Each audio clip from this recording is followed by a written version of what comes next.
aquele país tem um histórico ainda maior de registrar sua própria história do que a China. Portanto, apesar das sanções, a Coreia do Norte ainda consegue se manter. Hoje, a Coreia do Norte e o Irã vão se beneficiar da situação na Ucrânia. Se for permitido importar livremente carros elétricos chineses, no final das contas você perderá um setor industrial. E agora é um período desafiador para as sociedades ocidentais, porque esse sistema impede o planejamento estratégico de longo prazo. Bilahari Kausikan, ex-embaixador de Singapura, vê com sobriedade o mundo pós-globalização americana. Ele acredita que as tensões com a China decorrem mais da recusa em aceitar grandes diferenças estruturais em um sistema multipolar do que de agressão.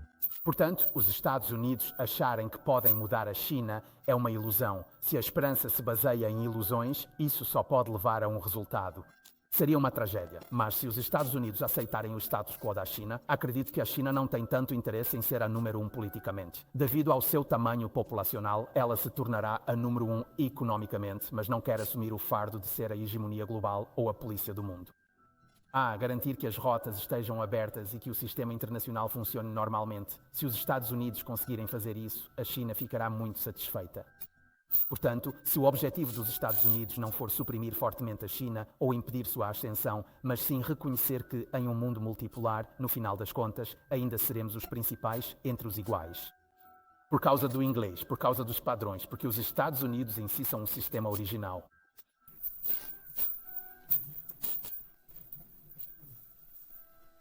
Há uma diversidade de componentes, mas que se unem por meio de uma república constitucional sustentada por certos valores de liberdade e democracia. Acredito que até mesmo o povo chinês admira isso.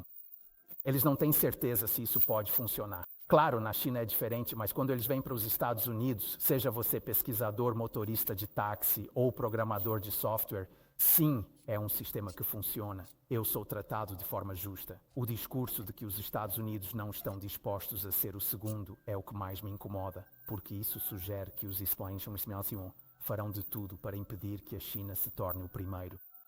O mestre chinês Cui Tiankai, que cozinhou amendoim com carne de porco por muitos anos, voltou para Pequim após se aposentar.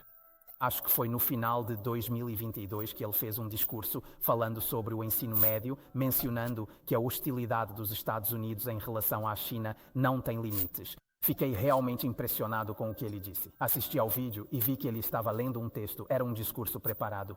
Portanto, de alguma forma, isso foi aprovado dentro do sistema chinês. Ele alertou o povo chinês para estar preparado para o pior cenário possível. Se ambos os lados continuarem seguindo esse caminho, acredito que teremos grandes problemas. Acho que a China está pronta para aceitar a situação atual dos Estados Unidos. Ele talvez espere que os Estados Unidos estejam em um declínio secular, mas se os Estados Unidos se recuperarem, acredito que a China está pronta para aceitar que eles são um país com vantagens muito especiais. Muitos filhos de líderes relembram vir para cá para estudar, pesquisar e trabalhar. Alguns até podem acabar se estabelecendo aqui, e eles sabem disso. Eles não querem que os Estados Unidos mudem a China de alguma forma, tornando-a parecida com os Estados Unidos. Para mim, isso é totalmente realista. Quero dizer, alguns estudiosos chineses praticamente dedicaram suas vidas ao estudo da China. Eles amam profundamente a China e querem mudá-la. Quando percebem que a China não mudou, esse amor se transforma em ódio e isso não pode ser a base do amor. Eu te amo porque posso te mudar. Esse é o cerne do problema. E a China tem uma essência profunda própria, devido à sua própria história. Não há país que tenha registrado tanto a sua própria história quanto a China. Por isso ela tem uma profunda resistência à mudança. Não importa o quanto você tente, mesmo Xi Jinping. Nem mesmo ele conseguiu mudar isso. Antes de morrer, Mao Zedong disse: "No fim das contas, só consegui mudar algumas coisas ao meu redor." Ele lançou uma revolução cultural tentando transformar a China, mas falhou, porque como civilização ele foi o mais conservador da história da China. E é por isso que ele conseguiu sobreviver. Os Estados Unidos são uma entidade composta, mas têm um lado hegemônico, que pode recorrer à força bruta para alcançar objetivos políticos. Eu já disse a um amigo americano, ele ficou um pouco desconfortável quando contei isso, que vocês são um povo belicoso. Sempre que há qualquer sinal de problema, vocês recorrem ao uso da força militar. Isso é algo que se vê ao longo da história. Mas, ao mesmo tempo, todos que já viveram nos Estados Unidos sabem o quanto o povo americano é generoso. Quando meu filho mais novo teve leucemia, ele foi tratado no St. Jude Children's Research Hospital, que talvez seja a maior instituição de caridade dos Estados Unidos. Nós não precisávamos pagar um centavo porque não tínhamos seguro e eles não queriam que os pais escolhessem o tratamento com base no custo, já que era um hospital de pesquisa. Na igreja, o chapéu passava de mão em mão e centenas de dólares eram colocados nas mãos da minha esposa, mesmo que não precisássemos desse dinheiro. Mas essa é a generosidade do americano comum. Quando estávamos em Houston, minha esposa foi atendida no MDN. Ela é pianista e em todos os cantos havia pianos, todos doados por pessoas de boa fé. Havia um carrinho com lanches, oferecendo café, chá e biscoitos, tudo operado por voluntários. Isso é os Estados Unidos, então ela é um conjunto de tudo isso. Amamos parte dos Emiawa e tememos outra. A evolução americana cabe a eles. Sem mudar os Emiawa ou a China, seguimos ansiosos os fatos locais. Yang Hongwen vê no Sibiu contrastes marcantes, um país belicoso de mobilização instantânea, mas que demonstra um lado acolhedor, como o cuidado hospitalar dado ao seu filho. O mundo observa a disputa entre esses dois lados. Se o lado militar domina a política, os riscos crescem. Ele enfatiza que a forma como os Estados Unidos evoluirão será decidida pelos próprios americanos, mas que o resto do mundo não pode deixar de sentir as consequências. Em 2009, quando visitei a realidade de forma inesperada devido à minha identidade, levei minha esposa comigo. Foi muito triste. Muitas janelas estavam quebradas e cobertas com lonas plásticas, e o inverno lá é extremamente frio. Depois ouvi dizer que a China doou uma fábrica de vidro. Em 2019, 10 anos após eu ter deixado o governo, visitei novamente Zhaoxian. Apesar das sanções, Pyongyang parecia muito melhor. Mais uma vez fui para o sul, até a zona desmilitarizada, e as áreas rurais também haviam melhorado bastante. Portanto, mesmo com as sanções, a Coreia do Norte conseguiu manter sua autossuficiência, desenvolver sua capacidade de mísseis balísticos intercontinentais e, em grande medida, preservar sua integridade física e espiritual, mantendo um forte senso de dignidade. A Coreia do Sul tem 30 mil soldados dos Emiawa, mas a do Norte não aceitaria nenhum soldado chinês, salvo os mortos em cemitérios. São pessoas determinadas. Com a guerra na Ucrânia, a Rússia se retirou. Não permite mais que as agências das Nações Unidas continuem a implementar as sanções. Hoje, a Coreia do Norte já escapou delas. Agora eles vão cooperar com a Rússia e é por isso que Putin está recrutando aliados. Então, hoje, o recrutamento de aliados faz com que o Irã também se beneficie da situação na Ucrânia. Eles não estão mais sendo restringidos e mesmo quando estavam, ainda assim fizeram avanços notáveis. Portanto, é preciso encontrar uma maneira de dialogar, reduzir as tensões e dar pequenos passos gradualmente em direção à paz. Isso é extremamente trágico para o povo de Zhao, semelhante ao que aconteceu com a da Alemanha, que foi agressora durante a Segunda Guerra Mundial. No início, antes do fim da Segunda Guerra Mundial, eles eram vítimas, por isso o financiamento ainda está dividido. A posição da China é que eles têm o direito de buscar a unificação centralizada. Por isso, Deng Xiaoping adotou essa postura. Deixe-me resumir no tom típico chinês. Se o Sul invadir o Norte, a China apoiará o Norte. Se o Norte invadir o Sul, a China não irá intervir, mas também não se oporá, porque o consentimento de Zhao é um direito do povo de Zhao. Essa é a crença deles. Para eles, a tendência geral da barreira é sempre mais importante do que a tendência geral dos dois principais. Na verdade, a tendência de Pyongyang sempre vem do Departamento de Ligação Internacional do Partido Comunista Chinês, mas ao mesmo tempo eles mantêm uma relação muito próxima com a Coreia do Sul, com laços econômicos extremamente fortes. Quando a Coreia do Sul permitiu a instalação do sistema THAAD, ambos os lados da península foram punidos. No fim, o Sul precisou recuar. Por isso, mantém laços com as duas Coreias, a Rússia, os EUA e o Japão. Assim, a China joga com habilidade. A questão é a sua competitividade em certos setores da manufatura. Desde sempre, quando a China está em um estado de paz e ordem, ela é a economia mais produtiva do planeta. Por exemplo, em 10 dinastias chinesas, sempre que estavam em paz, sua produção superava a de todos os outros, o que naturalmente fazia com que os demais se sentissem ameaçados e, de fato, a indústria deles também era ameaçada. Assim, quando os tecidos e produtos manufaturados britânicos se tornaram extremamente competitivos, a Índia teve que importá-los. Isso destruiu completamente a indústria têxtil e de manufatura local da Índia.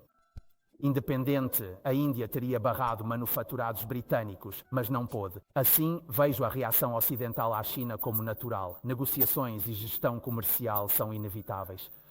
Portanto, se você permitir a livre importação de veículos elétricos chineses, acabará perdendo esse setor. Mas se você o proteger, acabará aumentando os custos para seus próprios consumidores. O tempo que você compra com essa proteção será suficiente para alcançar a produtividade? Se não for, então você deve ajustar sua posição, porque comprar tempo tem um custo. Quando fui responsável pelo comércio, fiz um discurso dizendo que o trem já está vindo pela estrada, e se você ficar parado na frente dele... Isso não é muito sensato, mas se você sair do caminho e aproveitar o fluxo de ar, será levado junto. Portanto, é necessário um planejamento estratégico mais cuidadoso. Se você apenas reagir à dor sentida pelas pessoas comuns e tomar uma medida reativa, o resultado será ainda mais sofrimento. No caso de Singapura, somos pequenos demais para sermos formadores de preços no mundo. Somos tomadores de preços, então nos ajustamos nesse campo. Quando não consigo competir, em vez de competir com você, faço de você um elemento de conexão para os insumos que quero exportar. Então eu me beneficio da sua competitividade. É preciso ter esse pensamento mais sutil, profundo e de longo prazo. Mas, em um país democrático que vive de uma eleição para outra, isso é difícil, pois você enfrenta pressões de vários níveis. Sua reação acaba sendo de curto prazo. A competitividade da China depende de um mercado interno muito grande e de uma força de trabalho dedicada. Eles trabalham até nos fins de semana. E isso agora influencia Singapura também. Tem até um grupo chamado TGIT, que não significa graças a Deus é sexta-feira, mas sim, graças a Deus é quinta-feira. Então, por que não TGIW? Seja quem quiser, mas deve competir no mercado global. Aproveite agora, mas em 20 ou 50 anos, onde estará? Vejam o que houve com a dinastia Qing. Eles eram fechados. Em 1793, o imperador Qianlong disse a McCartney: "Nada nos interessa em vocês. Voltem para casa." Isso causou o declínio. É o desafio atual do Ocidente. O sistema impede o plano estratégico, não por falta de análise, mas por sua estrutura. Mas eles precisam lidar constantemente com a pressão eleitoral de curto prazo. Yang Hongwen enfatizou que a China vence pelo seu mercado, trabalho e estratégia, sendo imparável. Restrições ocidentais geram custos extras e impedem o planejamento de longo prazo. Em vez de resistir, países devem usar investimentos chineses para crescer. Ele destacou isso. Pressões eleitorais dificultam o pensamento estratégico, levando o Ocidente ao declínio próprio. No caso da loja de macarrão, eu passei muito tempo lá. Quando conheci Aung San Suu Kyi pela primeira vez, eu disse a ela: "Irmã Su, é um prazer conhecê-la. Passei muito tempo falando sobre você e esta é a primeira vez que a vejo. É uma honra para mim. Ver o que aconteceu depois foi de partir o coração. Eu não me culpo nem a Singapura, porque este país se viu em uma situação extremamente difícil, mas pelo menos deveríamos nos esforçar para ser construtores da paz e não criadores de problemas, então isso me deixa angustiado. Mas ao mesmo tempo, entendo que isso leva tempo." Não, e no governo atual da loja de macarrão, o NUG, a Organização Militar Nacional, nenhum dos lados consegue vencer completamente. Isso não é totalmente realista. Se houver um novo colapso, o país vai mergulhar em anos de guerra civil. Eu não acho que haverá uma situação de paz e tranquilidade sem dívidas. A febre não vai desaparecer, mas se conseguirmos mantê-la sob controle, isso já é suficiente, deixando que o tempo, gradualmente, resolva as questões políticas. Por isso, Mianmar me causa uma certa tristeza. Nossa relação com a Malásia melhorou muito. Um dos problemas que nos incomoda é uma questão bastante vaga, que é uma ferrovia que vai da Malásia até Singapura. A Malásia possui e administra muitas das passagens de nível em nosso território. Havia um acordo entre Mahathir e Lee Kuan Yew, mas com o passar do tempo, a situação ficou tão complicada que se tornou difícil encontrar uma solução. Mas com a mudança do premier malaio, tratei com o chanceler de confiança e insisti até avançar. As circunstâncias mudaram e consegui agir onde antes não podia. Yang Hongwen explicou uma dura realidade. A era onde o poder determinava tudo termina e impor sabedoria histórica gera tragédias. A estabilidade muitas vezes se manifesta como um equilíbrio instável. A paciência é mais importante do que a pressão, e o tempo pode realizar o que o poder não consegue. Para a próxima geração, a lição não é escolher um lado em uma nova Guerra Fria, mas aprender a viver em um mundo multipolar, onde a coexistência compreensiva e a diplomacia pragmática são mais importantes do que a predominância ideológica.